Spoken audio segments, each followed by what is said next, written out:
எல்லாருக்கும் வணக்கம். இங்க பூனேல பிம்பிரி சின்ச்வாடுன்னு ஒரு மார்க்கெட் போயிருந்தோங்க. அங்க ரூ. 10 கடை நம்ம வீட்ல இருக்கிற மாரியே போனோம்.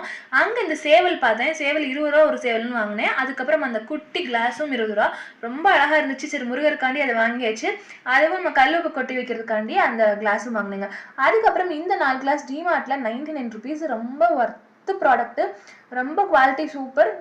4 இது ₹99 குடுத்தாங்க. இது நம்ம எதுக்காண்டி வாங்குனோம்னா, அன்னபூரணி தயாரிச்சுக்கோம்ல கிச்சன்ல. அங்க வந்து நான் வந்து கல்லுப்பு, துவரம் பருப்பு இதெல்லாம் வந்து ஓப்பனா வைக்கும்போது அதுல நிறைய வண்டு, பூச்சி எல்லாம் வந்துருது.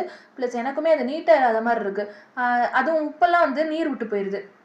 ஸோ இந்த மாதிரி கிளாஸ் பாட்டில்ஸ் வாங்கிட்டோம்னா நமக்கு பார்க்கவும் அழகா இருக்கும். அதில் ஏதாவது வண்டு ஏதாவது ஏறிச்சுன்னா நமக்கு ஈஸியாகவும் தெரியும். ப்ளஸ் க்ளோஸ் பண்ணி வைக்கலாம். ஆக்சுவலாக அம்பாளுக்கு முன்னாடி வந்து பீங்கான் வைக்கிறது ரொம்ப நல்லது. ஆனால் அதில் நமக்கு உள்ளுக்குள்ளே வந்து என்ன வந்திருக்கு எதுவும் தெரியாது இல்லையா? இந்த மாதிரி கிளாஸ் ஜார்னால் நமக்கு வந்து விசிபிளாக தெரியும், பார்க்கவும் அழகாக இருக்குன்னு சொல்லிட்டு இதை வாங்கியிருந்தேன். ஸோ ஃபஸ்ட்டு அதில் துவரம் பருப்பு, பச்சரிசி, கல்லுப்பு போட்டு, கல்லுப்புலேயே நான் ஒரு மிளகாவும் போட்டு வச்சுட்டேன். ஆல்ரெடி நம்ம கல்லுப்பு வீடியோ பார்த்தவங்க தெரியும் எதுக்கு மிளகா போடுறேன்ட்டு. ஸோ அழகா அந்த ட்ரேயுமே ஒரு ₹40 வாங்கியிருந்தேங்க. ரொம்ப பிடிச்சிருந்துச்சு. அழகா வாங்கிட்டு அம்பாளுக்கு முன்னாடி வச்சாச்சு. ஸோ இனிமேல் பூஜை மட்டும் தான் பண்ணணும். அது நெக்ஸ்ட் வீடியோவில் பார்க்கலாம்.